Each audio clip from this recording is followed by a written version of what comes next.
to slow it down. As far as lifting these, you have a couple of choices. One is what we're going to do here, just manpower. You just lift it, put the legs in place. Two, there's a device called a tent jack, which is basically just a boat winch on a stand, and the cable goes up and over a pulley, comes back down. You can stand there and lift them right up. We're going to do it by hand here. Key here to remember is you must deal with Mother Nature right now. Which way is the wind coming from? If the wind was coming from that way, blowing this way, we would by no means be lifting this side of the tent. Okay? So if the wind is going this way, we would by no means be here, because as we lift it, the wind's going to get under it and it turns into a tumbleweed. It ain't pretty. Okay? You want to go against the wind. If you have winds more than 15 miles an hour, I would highly recommend you pre-stake this so that you have something to attach to.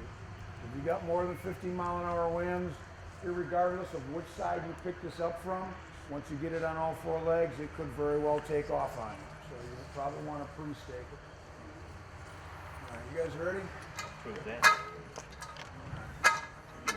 On three. 1, 2, 3.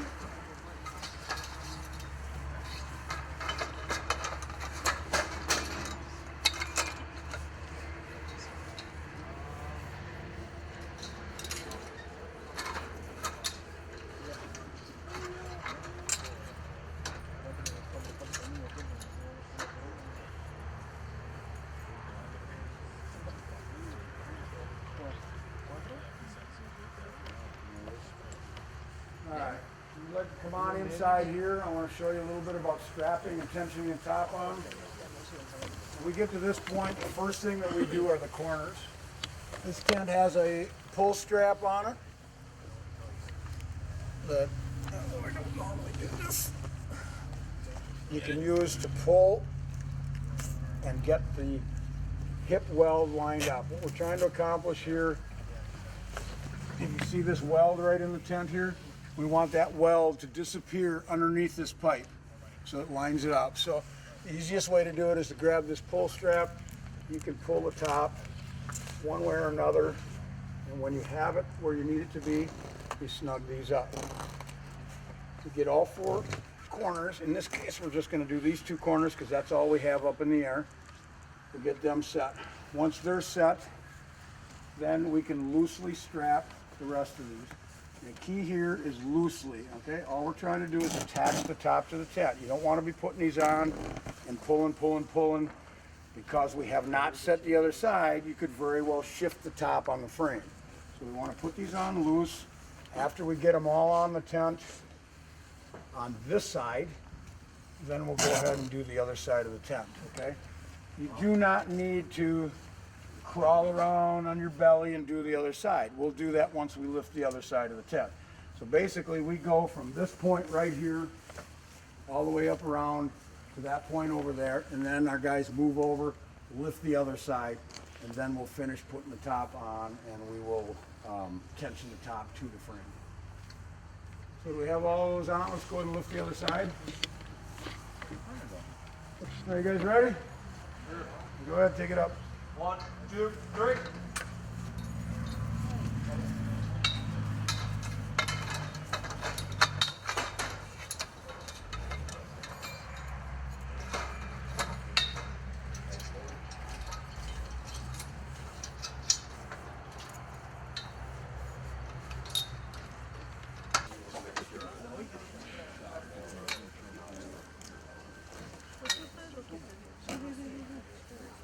Once the four corners are set, that you've got your hip welds hidden, you usually want to take a look straight up here. There's usually a reinforcement panel in the center of the tent. You want to make sure that reinforcement panel stays centered on your pipe. You can see the panel there, you can see the two welds. You got equal distance on either side of the pipe, you're ready to tension the tent. One of the biggest mistakes that people make in these is that they go around the tent and all they do is this. That's the worst thing you can do to a frame tent, okay? Eventually you're going to tear these straps off. Number two, you're not getting anywhere near the amount of tension into the top that you need. What you need to do is get in the habit of tensioning the top with the valance and then snugging it up, okay? Come on here, pull down on the valance, snug it up. And you can see how much tighter I get the tent than if I just pull like that. Pull like that, now I can add that much more tension into the top just by pulling on the valance. So you want to get in the habit of pulling down on the valance, snug the top.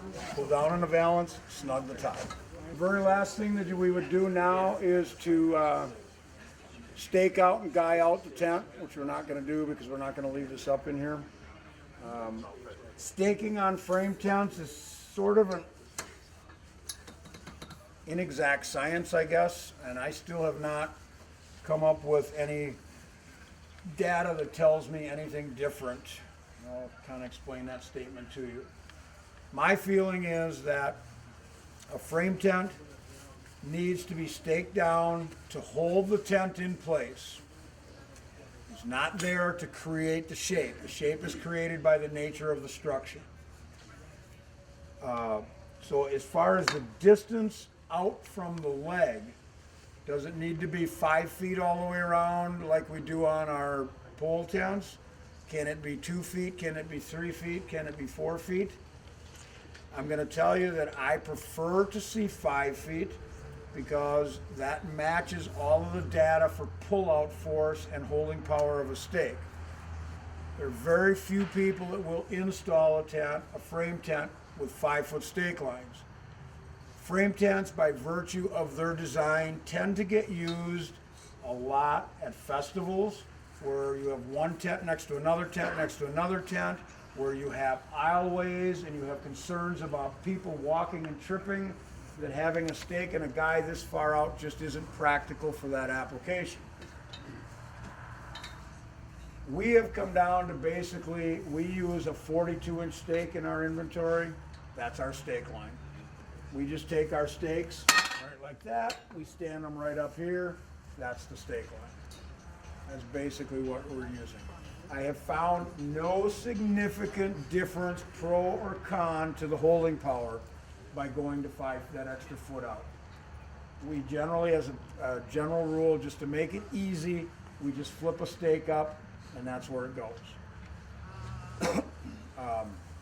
We use one stake and one guy per leg, with the exception of anything we do long-term or taller than 7 feet. If we start getting 9 foot and 10 foot on the leg height, we start adding guys, multiple guys, just to stabilize the whole structure. But a standard 7 foot tall, one stake, one guy per leg is how we stake them out. And we stake them out the distance of the stake.